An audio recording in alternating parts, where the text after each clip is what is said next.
Muy buenos días a todos, bienvenidos a nuestro Noti Económico del día de hoy, en el año 2022.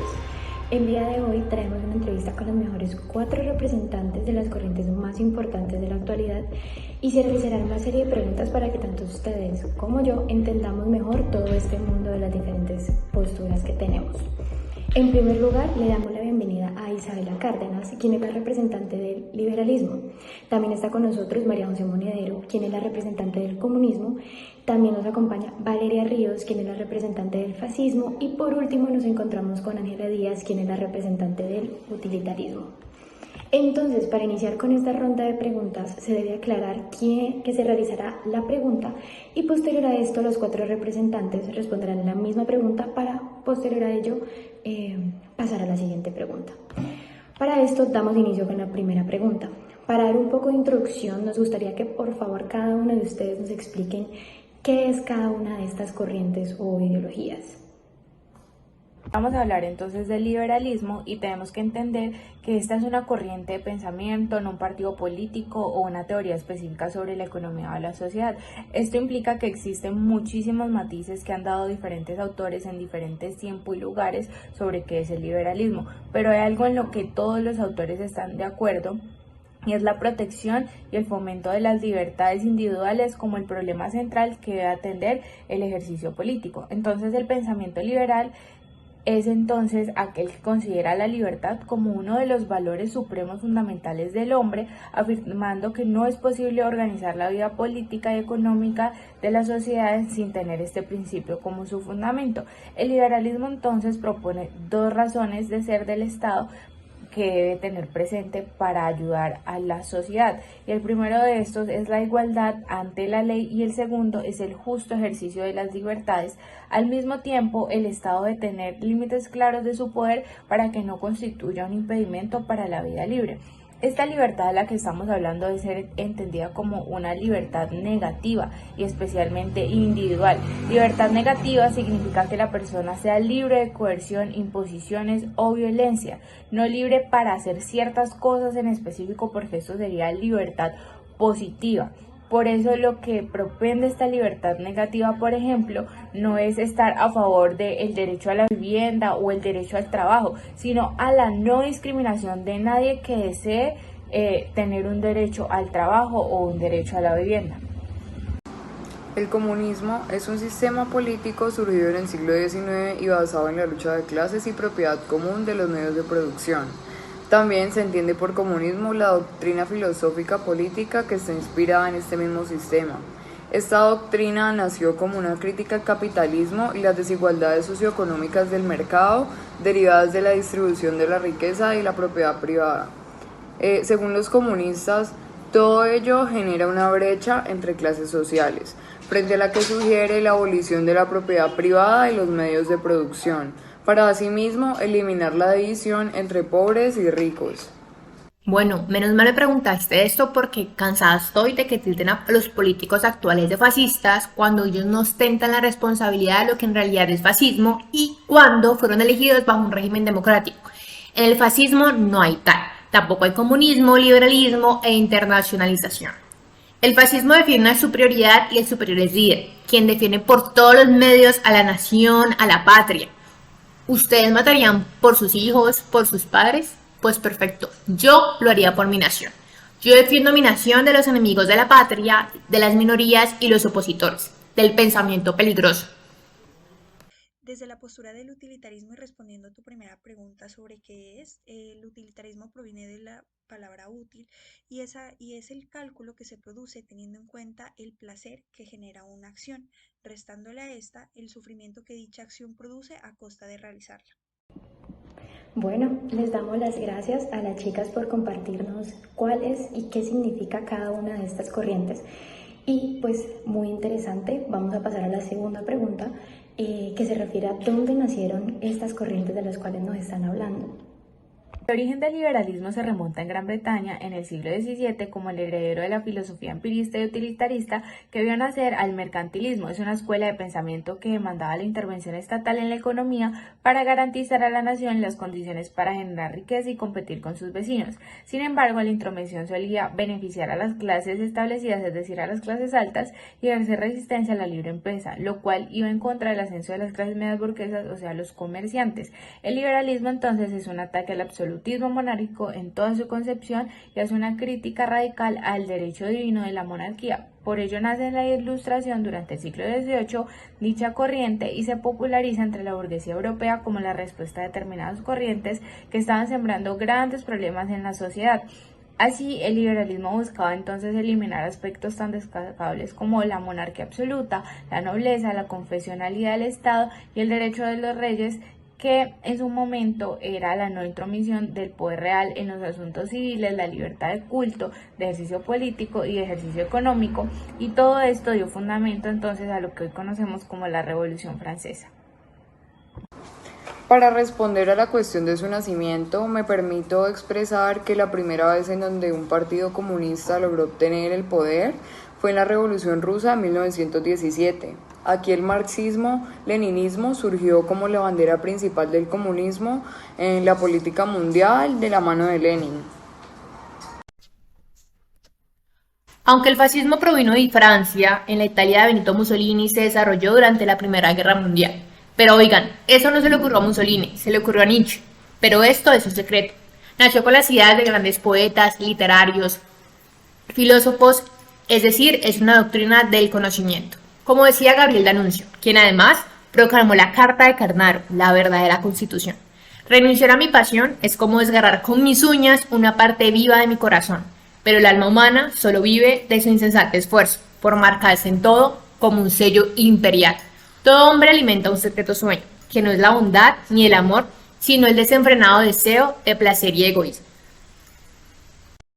El utilitarismo tiene su origen en Inglaterra a mediados del siglo XIX durante la Revolución Industrial. Gracias a todos. Es interesante ver cómo cada una de estas corrientes nacieron de manera completamente diferente o diferentes formas. Entonces, como tercera pregunta, ¿nos podrían contar quiénes son sus mayores exponentes? Bueno, ahora encontramos que el padre del liberalismo es John Locke, que considera al hombre como un ser racional que busca la felicidad de los hombres que son iguales y libres. Entiende que la propiedad es un derecho natural, que no tiene por qué ser reconocida ni establecida por la autoridad, y el fundamento del poder político es el pacto social por el cual los individuos renuncian a la plena autonomía en beneficio de la sociedad a la que se integran. Ahora encontramos a Immanuel Kant, que también es un representante del liberalismo, y él defiende la perspectiva liberal de la sociedad desde el libre albedrío, que es clave para una vida moral.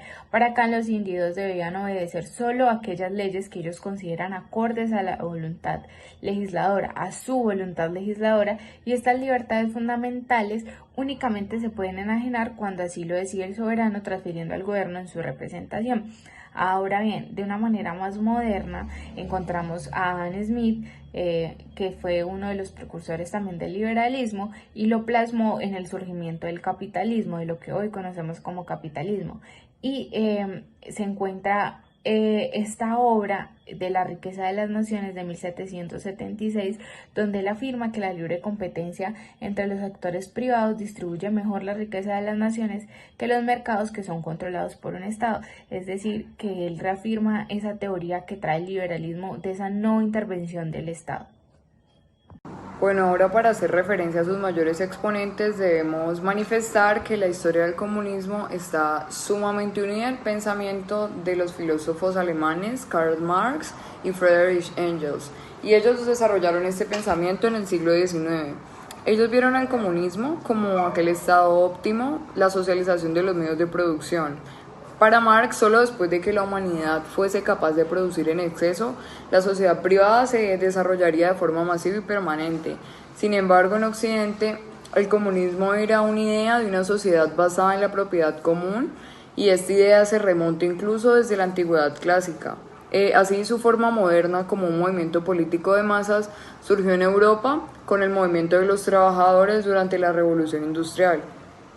Por eso en el siglo XIX el ascenso del comunismo fue una idea política expresada por Marx, que desarrolló el marxismo, junto con Engels, que desarrolló la concepción moderna de comunismo como el resultado de una revolucionaria lucha de clases entre el proletariado y la burguesía.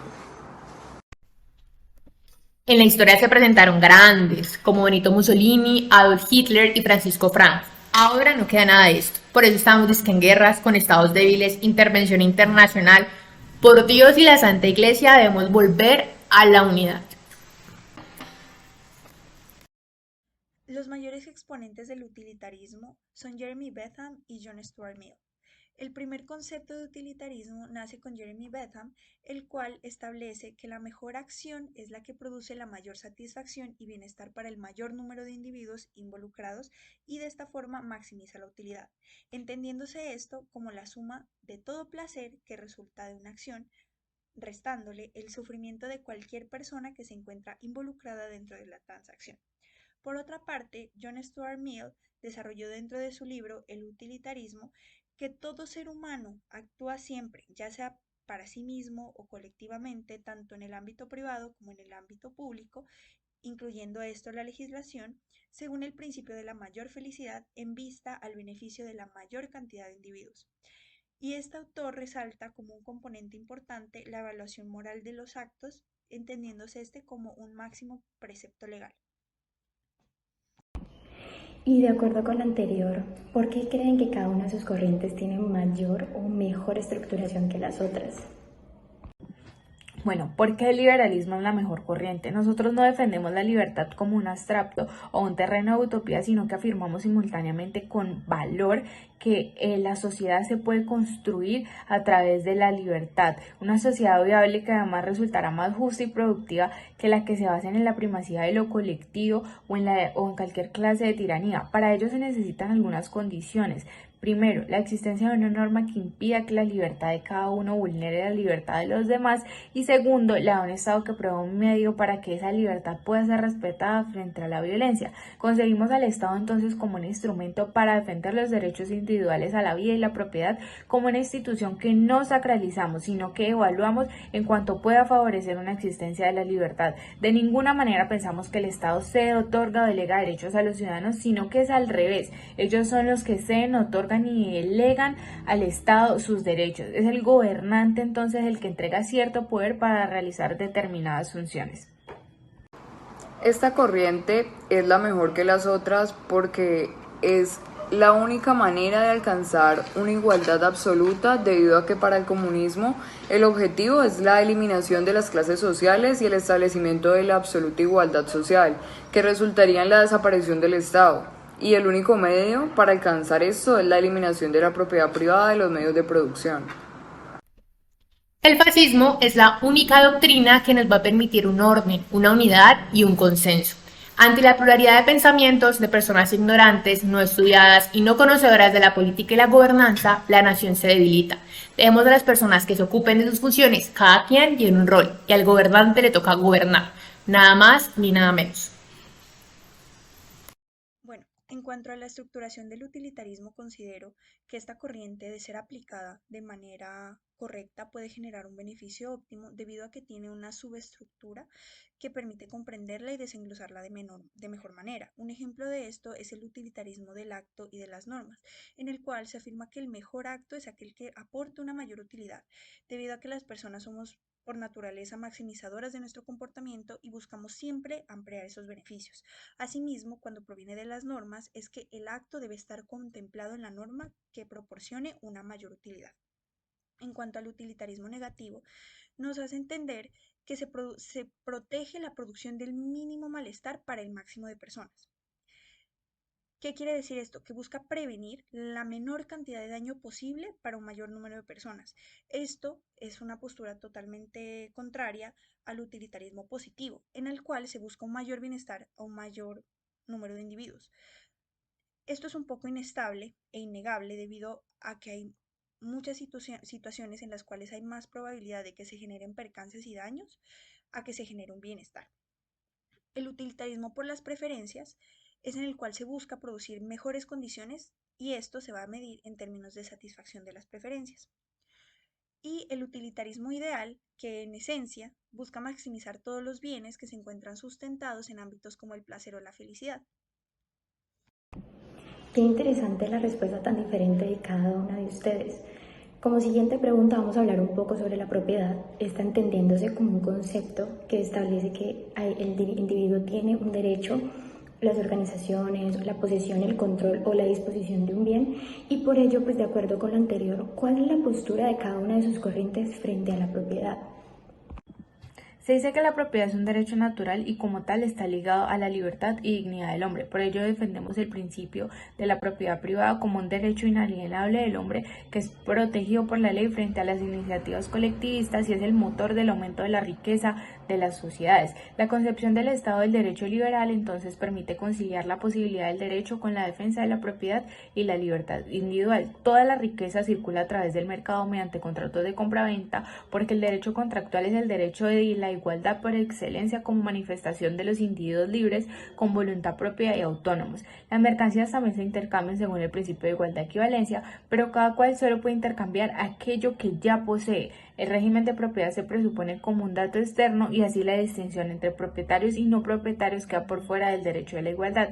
Sin la propiedad privada entonces no puede haber derechos ni libertad ni tampoco justicia, como por ejemplo, si no tenemos derechos sobre los frutos de nuestro trabajo, sobre nuestros bienes, no nos vamos a esforzar por intervenir en ellos y por obtenerlos, pues estos podrían ser apropiados o explotados por terceros sin que pudiese reclamarse compensación alguna. Por eso es tan importante la propiedad privada en el liberalismo. Bueno, ahora respecto para darle respuesta a la pregunta de la propiedad, vamos a establecer que de acuerdo al comunismo, la propiedad privada genera una lucha de clases sociales entre trabajadores y dueños de los medios de producción. Dicha lucha de clases derivó en crisis internas y cíclicas que solo pueden ser resueltas mediante la revolución de los trabajadores. Es por esto que el comunismo considera que la propiedad privada niega por completo la personalidad del hombre, porque la envidia general que está constituida en poder no es sino la forma escondida en que la codicia se establece y satisface de otra manera, es decir, que la propiedad privada no debe existir. Puede existir propiedad privada, pero el gobierno debe ejercer el control sobre esta. Las grandes empresas deben trabajar para quien los gobierna, apoyar los objetivos políticos y militares, para que haya en realidad una unidad y un orden. No debe existir algo tal como el socialismo ni como el capitalismo liberal. El verdadero mediador es el Estado y no hay nada más. Para desarrollar la postura que tiene el utilitarismo frente a la propiedad, me permito fundamentarme en los conceptos de Bentham, en el cual indica que la propiedad nace de la necesidad de poder establecer y desarrollar las propias expectativas de cada persona. Por esto, la propiedad no puede constituirse individualmente, sino que depende de la coordinación social de las expectativas. En esta parte, el utilitarismo puede entenderse como un compromiso con la seguridad y con la prioridad de las expectativas en relación a la utilidad, lo cual permite una concepción de la igualdad que pretende ser neutral frente a las respectivas comprensiones o a las respectivas visiones que cada persona tiene alrededor del placer y de la felicidad. Y en el entendido que la intervención estatal es la intromisión del Estado en diferentes ámbitos como lo es la economía para conseguir fines que se persiguen, ya sea mediante un control o una intervención más directa, ¿ustedes consideran que debe existir o no debe existir esta intervención del Estado? Ahora bien, ¿qué pasa entonces con la intervención del Estado en el mercado o en la economía? Para el liberalismo, el Estado tiene unas funciones esenciales limitadas. Nunca debe intervenir en la iniciativa privada. Debe garantizar las libertades individuales y la diversidad social. En la concepción liberal, es la sociedad la que, afirmando su condición de autónoma e independiente, cede solo algunos derechos a un Estado que debe tener mucho cuidado de no sobrepasar las fuerzas productivas sociales. Ahora bien, es necesario la independencia de las relaciones mercantiles y comerciales de los ciudadanos de la intromisión del Estado, siempre y cuando, claro está, este ejercicio no constituya ninguna violencia contra las libertades de los demás. Así, los impuestos y las regulaciones y las restricciones gubernamentales deben ser, si no eliminadas, al menos restringidas en su mínima expresión para permitir que la libre competencia guíe el mercado y la labor productiva de sus propios caminos. La doctrina liberal entonces establece la no intervención del Estado, asegura la igualdad de condiciones de todos los individuos, lo que permite que se establezca un marco de competencia sin restricciones ni manipulaciones de diversos tipos. Esto significa neutralizar cualquier tipo de beneficencia pública a favor de la ganancia de cada persona mediante el trabajo y favoreciendo la meritocracia y la producción. Bueno, ahora respecto a la intervención estatal, considero que sí debe existir una intervención estatal por completo respecto a todo lo que más se pueda en la sociedad para de esta manera lograr lo que se busca, que es una total igualdad. Es decir, el Estado en este caso es el encargado de distribuir las riquezas de manera equitativa y aquí la acción de los gobiernos tiene por objeto afectar la actividad económica. Entonces el término es lo suficientemente amplio para incluir tanto la regulación y control de los mercados como la participación directa en la actividad económica, y lo que busca aquí es regular todo de manera igualitaria. Pues claro que sí, el Estado debe intervenir en la economía. Debemos evitar a como dé lugar los movimientos obreros y sindicatos que debilitan a la nación. Bajo un sistema proteccionista convertiremos a la nación en una economía autosuficiente. No es posible un libre mercado, eso debilita al Estado. Eso es permitir que a la nación le lleguen fuerzas externas que solo nos quieren afectar. En cuanto a la intervención estatal, el utilitarismo, si bien dispone sobre la mayor felicidad para todos, en esta esfera de autonomía individual el Estado no debe intervenir, debido a que para que se logre el objetivo social se deben crear o impulsar el interés humano, para que éste sirva de motivación y que el comportamiento tienda a la mayor felicidad y bienestar social, y que al mismo tiempo la persona busque pues su propia satisfacción. En otras palabras, no solo se fundamenta en el objetivo individual de alcanzar la satisfacción y la utilidad, sino que también esa satisfacción individual es el medio para alcanzar una mayor satisfacción social. En esa medida, el utilitarismo concilia el interés personal con el deber y con los objetivos sociales, por lo cual esto depende de cada individuo aportando socialmente. A pesar de lo anterior, también es importante resaltar que con el paso del tiempo la postura planteada por Betham se puede actualizar, de manera que hoy en día debemos considerar que los derechos, los deberes y las relaciones deben analizarse necesariamente a partir del reconocimiento de la potestad estatal en cuanto a la dirección general, cuyo objetivo es la satisfacción de principios y valores superiores que se vinculan con la supremacía de ese interés general. Ese reconocimiento implica la admisibilidad de medidas legislativas y administrativas que regulen esas relaciones humanas, siempre y cuando éstas se ajusten a criterios de razonabilidad y proporcionalidad. Por lo tanto, si bien no se reconoce en sí tal vez una facultad en el momento en el que esta corriente de pensamiento se plantea por primera vez, sí se puede prever la necesidad del Estado a fin de asegurar los propósitos previstos por cada uno de los fundamentos estatales.